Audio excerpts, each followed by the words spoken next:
ബാർക്കോഴ വിവാദം സർക്കാരിനെ പ്രതിരോധത്തിലാക്കിയപ്പോൾ ബാറുടമകൾ വിശദീകരിച്ചത് അനിമോൻ പറഞ്ഞ ആ 2.5 ലക്ഷത്തിന്റെ കണക്ക് കെട്ടിട നിർമ്മാണവുമായി ബന്ധപ്പെട്ടാണ് എന്നായിരുന്നു.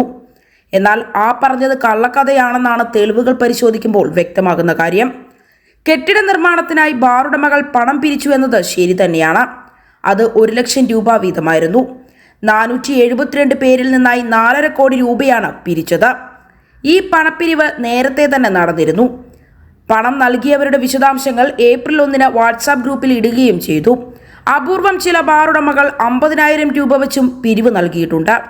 എറണാകുളം ജില്ലയിൽ നിന്ന് മാത്രം 1 കോടിയിലധികം രൂപയാണ് പിരിച്ചെടുത്തത്.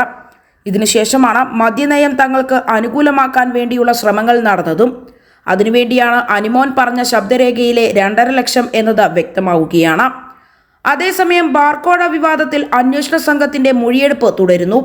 ബാർക്കോഴ ഉയർത്തിയ ഓഡിയോ സന്ദേശമിട്ട അനിമോനിൽ നിന്ന് നേരത്തെ മൊഴിയെടുത്തിരുന്നു. ഓഡിയോ സന്ദേശമിട്ട ഗ്രൂപ്പിലെ മറ്റു ബാറുടമകളുടെ മൊഴി ഇന്ന് രേഖപ്പെടുത്തും. അതിനുശേഷം ബാർ ഹോട്ടൽ അസോസിയേഷൻ ഭാരവാഹികളുടെ മൊഴിയും രേഖപ്പെടുത്തും.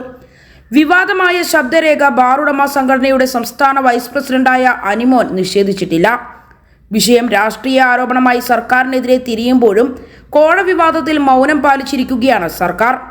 പണപ്പിരിവിലും മദ്യനയത്തിലെ ഇളവിലും നിരവധി വിവരങ്ങൾ പുറത്തു വന്നിട്ടും മുഖ്യമന്ത്രി അടക്കമുള്ളവർ മൗനം തുടരുകയാണ്. ഉദ്യോഗസ്ഥ തലത്തിലെ വിശദീകരണങ്ങൾ മാത്രമാണ് പുറത്തു വരുന്നത്. മദ്യനയം മുന്നണിയിൽ ചർച്ച ചെയ്യാത്തതിനാൽ പ്രതികരണത്തിന്റെ കാര്യമില്ല എന്നാണ് സർക്കാർ പറയുന്നത്. ഡ്രൈ ഡേ ഒഴിവാക്കുന്നതിന് പ്രത്യുപകാരം ചെയ്യണമെന്ന ബാറുടമയുടെ സംഭാഷണം പുറത്തു വന്നതിന് പിന്നാലെ എക്സൈസ് മന്ത്രി വിശദീകരണവുമായി രംഗത്ത് വന്നിരുന്നു. സർക്കാർ തലത്തിൽ ഒരു ചർച്ചയും നടന്നിട്ടില്ല എന്നും ചർച്ച ചെയ്യാത്ത മദ്യനയത്തിന്റെ പേരിൽ പണം പിരിച്ചവർക്കെതിരെ നടപടിയെടുക്കുമെന്നും MP രാജേഷ് വ്യക്തമാക്കുകയും ചെയ്തു. ഇതിന് പിന്നാലെ മദ്യനയവുമായി ബന്ധപ്പെട്ട ടൂറിസം ഡയറക്ടർ യോഗം വിളിച്ചു എന്ന വിവരം പുറത്തുവന്നു. ഈ മാസം 21 യോഗം ചേർന്നതിന്റെ വിവരങ്ങളാണ് പുറത്തുവന്നത്. സംഭവം വിവാദമായി മാറിയതോടെ മന്ത്രി അറിഞ്ഞല്ല യോഗമെന്ന് ടൂറിസം ഡയറക്ടർ വാർത്താക്കുറിപ്പിറക്കി വിശദീകരിച്ചു.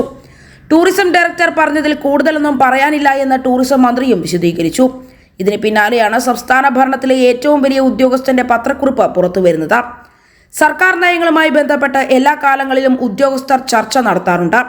അതിന്റെ ഭാഗമായി ഡ്രൈ ഡേ ഒഴിവാക്കുന്നതടക്കമുള്ള ചർച്ചകൾ ഉണ്ടായിട്ടുണ്ട് എന്ന് ചീഫ് സെക്രട്ടറി വ്യക്തമാക്കുകയും ചെയ്തു.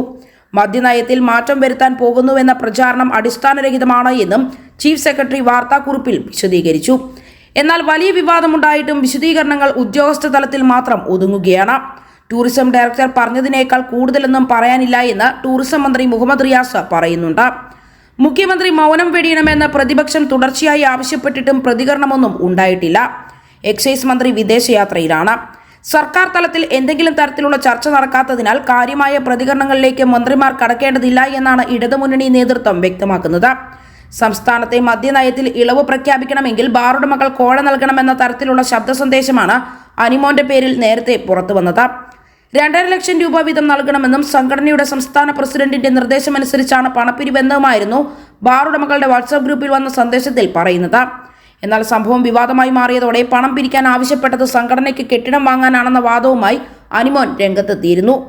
തന്റെ ശബ്ദ സന്ദേശം തെറ്റിദ്ധാരണ ഉണ്ടാക്കിയതിൽ ഇയാൾ ഖേദം പ്രകടനവും നടത്തിയിരുന്നു. യോഗത്തിൽ പങ്കെടുത്ത എക്സിക്യൂട്ടീവ് കമ്മിറ്റി അംഗങ്ങളുടെ മൊഴിയും രേഖപ്പെടുത്തും. യോഗത്തിന്റെ വിവരങ്ങളും മിനിറ്റ്സും യോഗം ചേർന്ന ഹോട്ടലിൽ നിന്നുള്ള CCTV ദൃശ്യങ്ങളും അന്വേഷണ സംഘം ശേഖരിക്കും. ഇതിനിടെ സംഭവത്തിൽ ആദായ നികുതി വകുപ്പും പരിശോധന തുടങ്ങിയിട്ടുണ്ട്. പണപ്പിരിവിനെ കുറിച്ചാണ് പരിശോധന നടക്കുന്നത്. ആരോപണത്തിൽ കഴിഞ്ഞ ദിവസം അനിമോൻ പ്രതികരണവുമായി രംഗത്തെത്തിയിരുന്നു.